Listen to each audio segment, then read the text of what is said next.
when a girl's pregnant, like, how does she know that the baby's hers? Because, like, what if her boyfriend, like, cheated on her with, like, another woman, and now that baby is the other woman's that she's carrying? Like, I don't understand how she's going to know that that's her baby and not the other woman's if the boyfriend's cheated. It's a very good point, right? Marcus, how does your wife know that your kids are hers? Do we just want to double check that? Yeah, because maybe it's not. I mean, well, it's not yours. no. Thank you very much. You knew that from the get-go. You look like a mad scientist. What I need. I can't give it to you here, baby. Oh my God! That is outstanding. Again.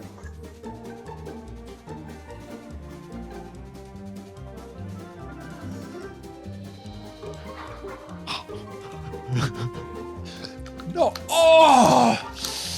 Oh! She got it!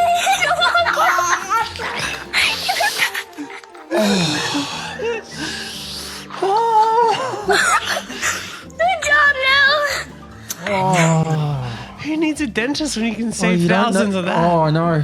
Well, I mean, you've got kids. You should buy them a bird so you can save money on dental fees. It would be cheap, but don't worry about that.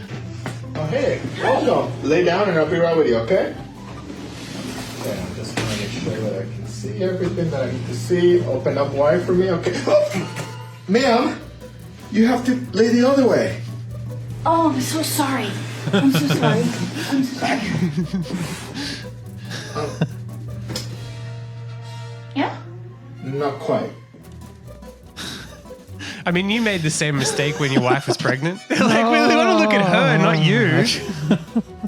A week ago, a patient came in to see me in the dermatology clinic, and she showed me the bottom of her foot, and there was a dark mark there, and it did not look right. And so I biopsied it and sent it into the lab, and she came back today to discuss the results with me, and it came back as a melanoma, acral type, which is a very serious condition to have. This is a serious diagnosis for her. And so we're talking about it today, and I look at her and I say, I am just so glad that you came in to show me this spot. Most people ignore these types of spots, or they don't even know that they're there on the bottom of their feet. And she says, no, that's exactly it. I had no idea that this spot was on the bottom of my foot. I'm just so grateful that I began selling feet pics during COVID a few years ago, because it was one of my regular buyers who has been looking at the bottom of my feet quite a lot over the last few years. He reached out to me and he wrote me and he actually said, hey, this mark on your foot is changing. You should probably go show that to a doctor. Wow. Feet pics save lives. Wow. Been saying it the whole time. You have know? actually. That's why I tell my wife I have to sign up to 156 feet websites, because I'm trying to save lives out here. You're doing a public service by doing that. One hand on the wheel and one hand Yeah. on Walia.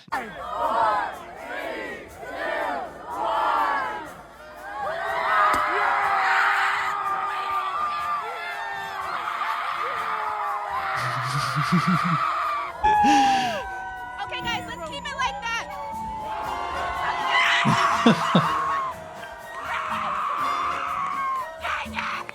Who needs Times Square when you got this? No, that is the perfect place to count down the new year at. I don't wipe my so I do get yeast infections more often than most people. I stopped wiping my back in 2020 when COVID happened and everywhere was out of toilet paper.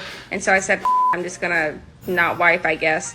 And I realized that it really didn't make much of a difference. I've always struggled with body odor, and no matter what I do, I always just smell. I guess my pheromones are really strong. So the smell doesn't bother me. As far as getting yeast infections, I really don't mind those either, because I've learned that I can experiment with them. I've made cinnamon rolls, I've made bread, and over the course of 4 years, I probably saved $2 not buying yeast from the grocery store. Plus, I saved money by not buying toilet paper. So when I cut out that expense, I realized I might actually be able to save up for a down payment on a house now. So we're not wiping our butt, and it's saving us in toilet paper, so we think that's logical. We're getting yeast infection, so I can apparently use that to bake some bread. Yeah. Where's the floor? Oh. Top comment is, it's my fault for understanding English. The next one is, what ethnicity are you? Because I'm interested in calling you a slur. Oh my days. Oh, no. What, you don't do this? No. It's good for your weight loss and internal digestion. Oh my goodness. Then you drink it afterwards. It's a. You know how I pre-make my coffee? Yes. Yeah, I got some in the fridge. If you Oh, want. shut. No. No.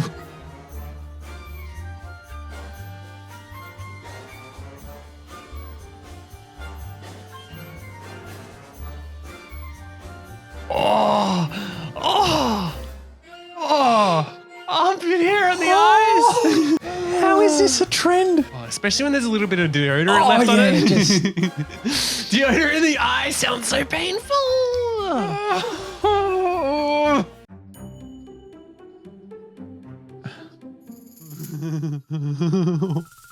Baby bottle.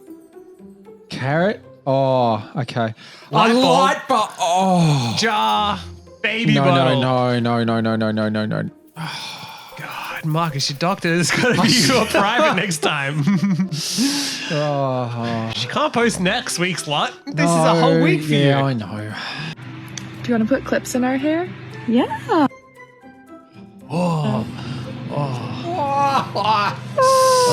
Accessorize. I know that like there's a whole thing about women's armpit hair and whatever, but like I don't even like guys' armpit hair. No, like, thank you. Yeah, get it away from everywhere. You. No, Oh my goodness. I haven't even seen this video, and I just 1 second in and you're gone. I'm just gone. No, just 1 second in, Just- she didn't say anything. no. It's a great spot though when you get Oh, doctor's just- advice. Just no. Oh my goodness. I really don't know if there's anything worse than being between rolls of toilet paper. This wall-mounted toilet paper holder is only made to hold one roll. It's supposed to go like this, as you know. Just put it in here and there we have it. But what if I want to have another one at the ready? Well, let me show you this hack. What a relatable First, problem. I'll remove this roll.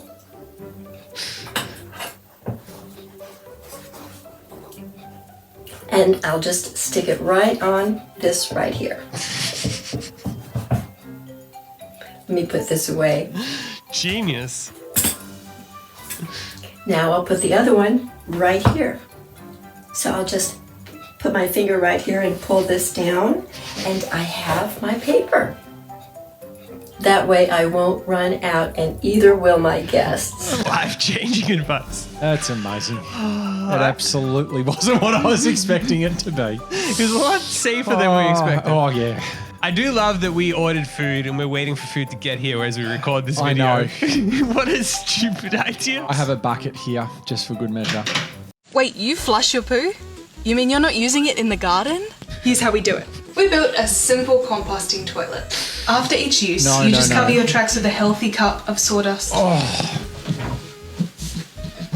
No. Once this bucket's full, it gets taken outside and put into an even larger bucket where it sits for a year to mature until it's safe to use. Yeah. And voila, a rich natural compost for your garden.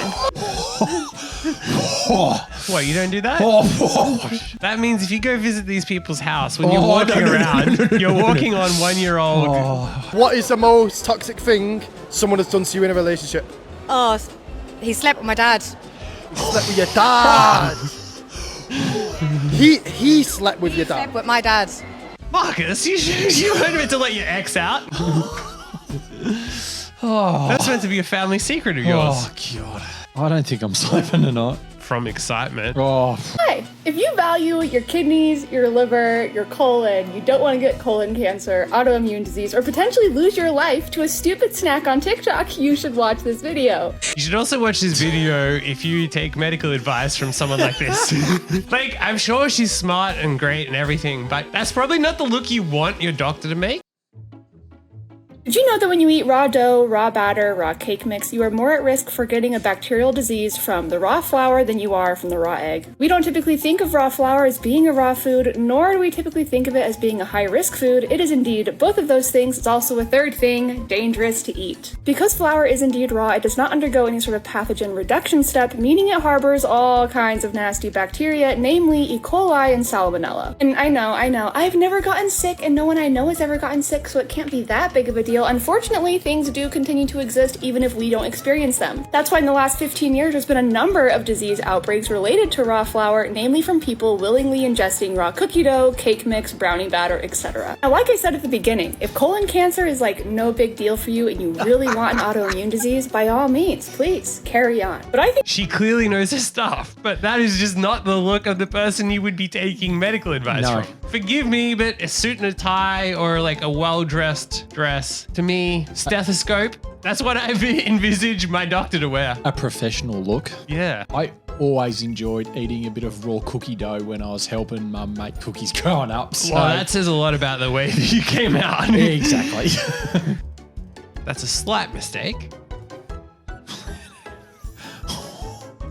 You know, sometimes you see one thing and you think it's something else. Oh. Just a spoonful of sugar. Goodness. It is pretty funny that, like, you know, TikTok might actually be better than the old time. Isn't this an amazing irony that, like, no one thought this through? Yeah. It's so true. It is actually. That stuff only comes on when you should be asleep. So your throat hurts. I'm going to use this tongue compressor to look in the back of your throat, just like this. Okay. Are you ready? Why do you go to the doctor every day? It's so true.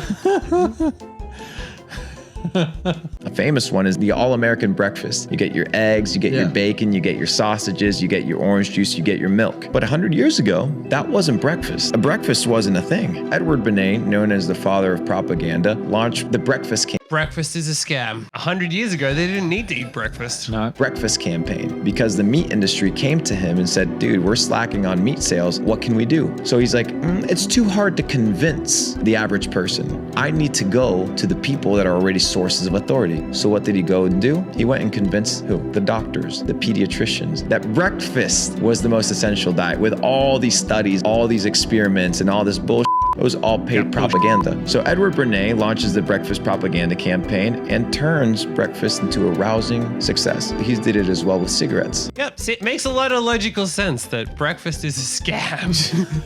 How old do you think I am? I want you to be 100% honest. You look 29. 33. Oh, hey, that's pretty good. That's pretty good. Andrew. Oh, don't ask that question. 28. Oh. You can take your Crocs and your fuzzy socks and hit the road. Wait. I mean, what do they expect? They're asking for it. They're lucky they didn't get 75. Yeah, I was going to say. You better like, subscribe, comment, and watch another one of these videos, or otherwise TikTok medical advice is coming for you. Oh, God.